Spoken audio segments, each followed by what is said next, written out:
Hello and welcome to my channel. Today we are going to learn the Zen Trellis stitch. The Zen Trellis stitch is between a Zen stitch as well as the trailing ivy.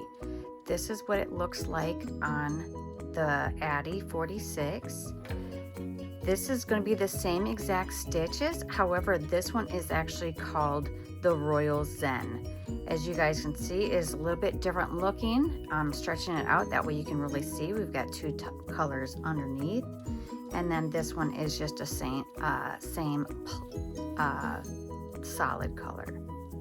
All right, let's go ahead and get started. Okay, so we're gonna go ahead and get started. We're gonna cast on, and then we're gonna complete 5 regular rows of knitting. So you're gonna cast on like normal. And switch our counter right now, zero it out.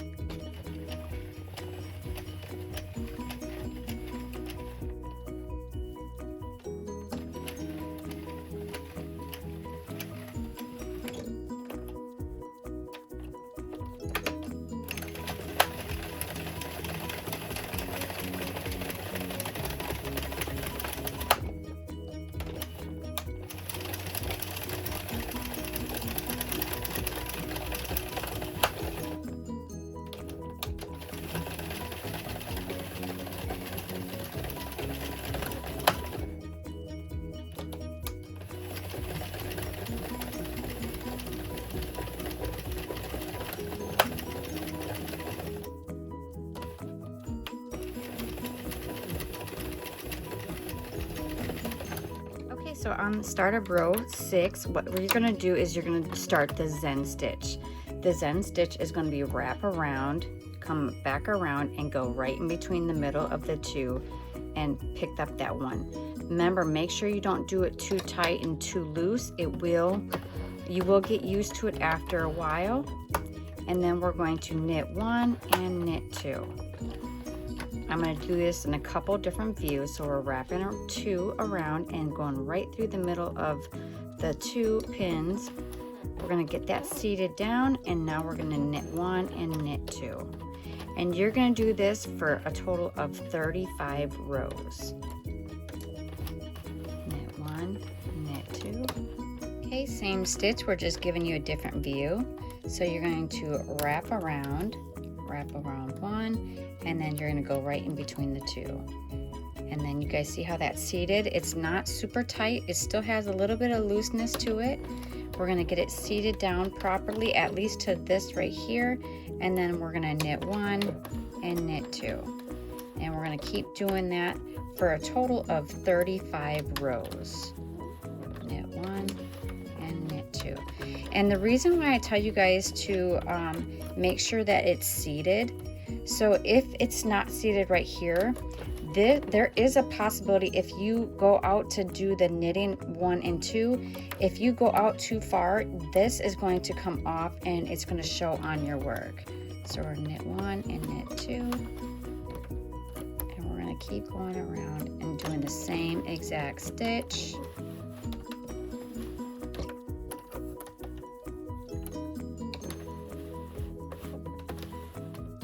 Sorry so much for all the view changes, but I wanted to make sure that you guys can see all the different views and why we do it. What I'm going to do is I'm going to do the very first 2 rows, and then what I would probably do is just go ahead and speed it up. All right. So here's the difference when you're working on a 46 pin. So as you guys can see, we're ending up with the Zen stitch, and then pins 1 and 2 are going to be knit.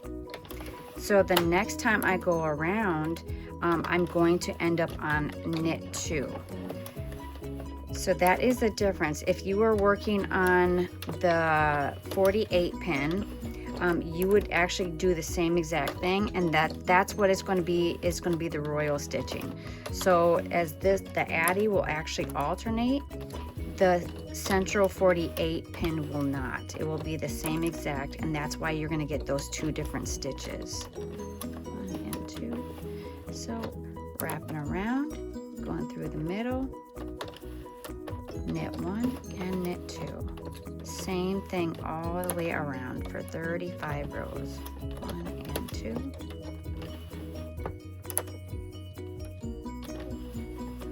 1 and 2. Wrapping around, doing that figure 8, going right through the middle and grabbing that other pin. And we're going to knit 1 and knit 2. Now when you go down a couple rows down, it might be a little bit harder. Just make sure that this right here, as you guys can see, it gets seated down. Otherwise it's going to have a dropped stitch. Definitely for these kind of patterns, you do not want to drop stitch. All right, as you guys can see, we're ending that row with the knit 2, and now we're starting back over again. So even though we're doing the same exact thing over and over again, on the 48 pin, you will get a different look. That's going to get that Royal Zen stitch rather than the Zen Trellis. So please keep that in mind.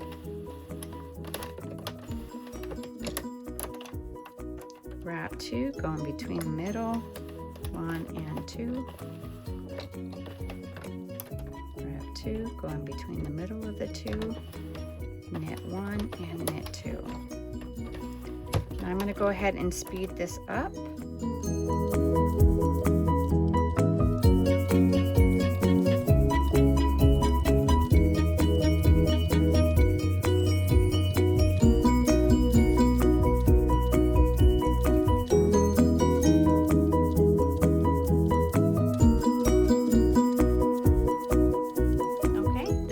Last row, so this is going to be row 40 or 35 rows of the pattern.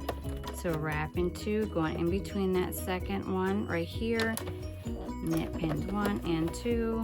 I'll go a little bit slower, wrap around 2 pins, go in between the middle of the 2 pins, grab that second one up, get it seated, and grab 1 and 2.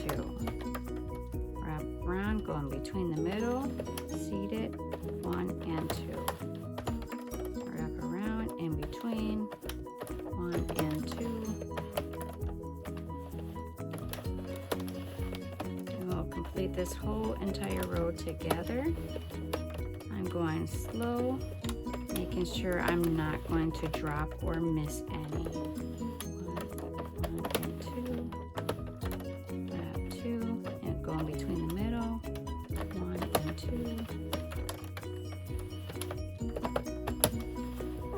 And last one, go in between the middle. All right, so now we're going to put our yarn back in our feeder.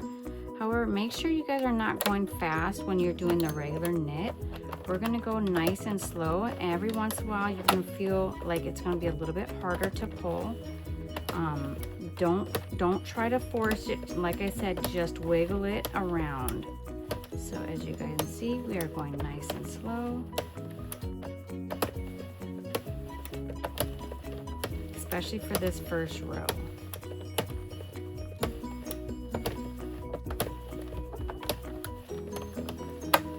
Alright, second row, we can go a little bit faster, but we still don't want to go too fast, just because we want to make sure that we don't have any drop stitches.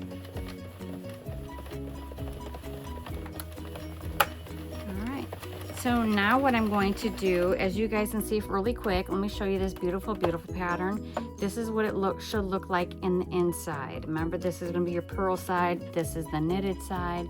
As you guys can see, it's got that beautiful, beautiful pattern. So now what I'm going to do is I'm going to knit 25 rows regular, or like I do, I'm going to go to row 65. So from rows 40 to 65, it's going to be regular knit with the same exact color. If you would like to switch colors to have that peekaboo effect like we did on the other one with a different color, I'm going to do that for this video. But if you don't want to have a different color, you just go to row 65. And I'm going to speed it up right now.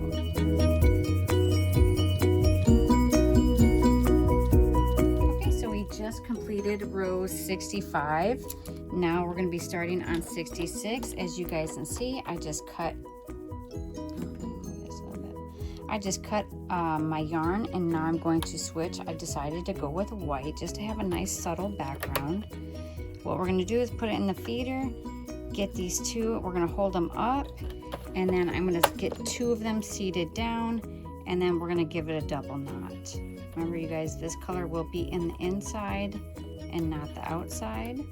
And then we're going to go to row 105. I'm going to meet you guys back, and we will cast off.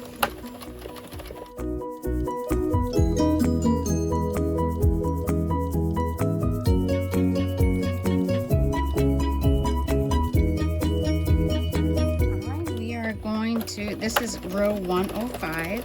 I'm going to do my last row, and now what we're going to do is take the yarn out. This is the way I cast off. I cast off, let it go all the way around, almost one whole time. I'm going to cut my yarn, so I'm going to stop right here. I'm going to cut my yarn with a long tail. I'm going to put my yarn on my darning needle, the one that came with the Addi. Pull through, and then now we're going to go ahead and grab each one of those stitches. I'm going to feed it through. Most of you guys should know how to cast off, so we're just casting and feeding it through one at a time. I'm going to grab that, and this way I work better with my right hand. And that way it's a lot better for me. You guys can cast off in any way you would like. As you can just see, it's starting to come off. We're going to push that one down.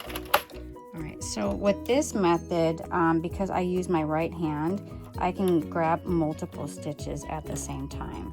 As you guys can see, I am putting my fingers down on my next two stitches.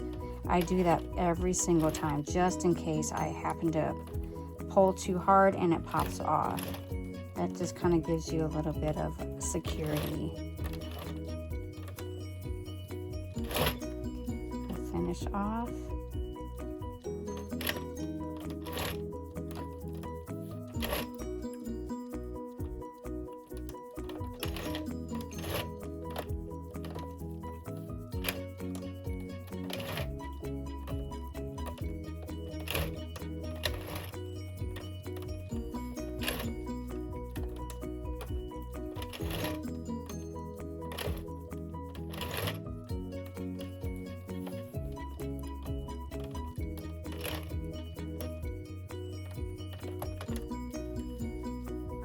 All work, all you want to do is unravel it and then make sure you give it a good stretch on both sides. So stretching, stretching, stretching. As you guys can see, it's got that absolutely beautiful, beautiful pattern. So anytime you guys do a color change, what I always suggest is go into that middle, and you guys see where you did your knots. What you're going to want to do is just give it a nice little tight pull. That's going to secure your knot, and then we're going to cut off the excess. Alright, what I like to do is I pull the outer in, so we're going to give it a cinch right here, all the way around, as much as we possibly can, and then what I'm going to do is pull it through. And you can close it any way, whichever way you like. This is just my method. This is the way I do it. If you're not comfortable doing it this way, you do it however you choose. We're just going to make sure it's nice and tight as much as possible. Make sure not to pull the yarn too hard. As you know, we've all probably done it. We probably popped that yarn once before. We don't like to do that. I'm going to pull them together.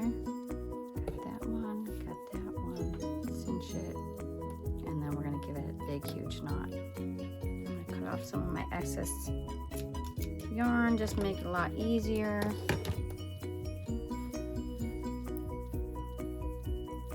I like to go double around, so almost like a surgeon's knot, or I think it is a surgeon's knot.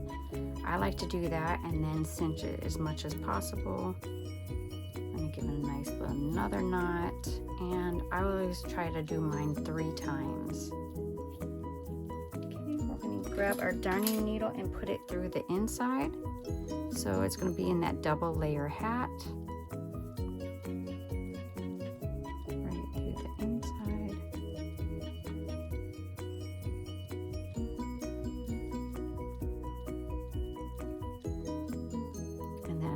that out, and then whatever is excess, we're just going to cut that off and give it a pull. Always, always, always, anytime I always do these, I always give it a good stretch. There we go. And then give it a good stretch on this side as well. And as you guys can see, we did the Zen Trellis stitch. Like I said, it's going to be the same exact stitch of as the Royal Zen, but this one is the Zen Trellis. As you guys can see a little bit of the white in between. It's same exact stitching for the Zen Trellis as the Royal Zen, but like I said, the Zen Trellis is on the 46, the Royal Zen is on the 48. I hope you guys enjoyed my tutorial. Please make sure you guys like and subscribe to my channel.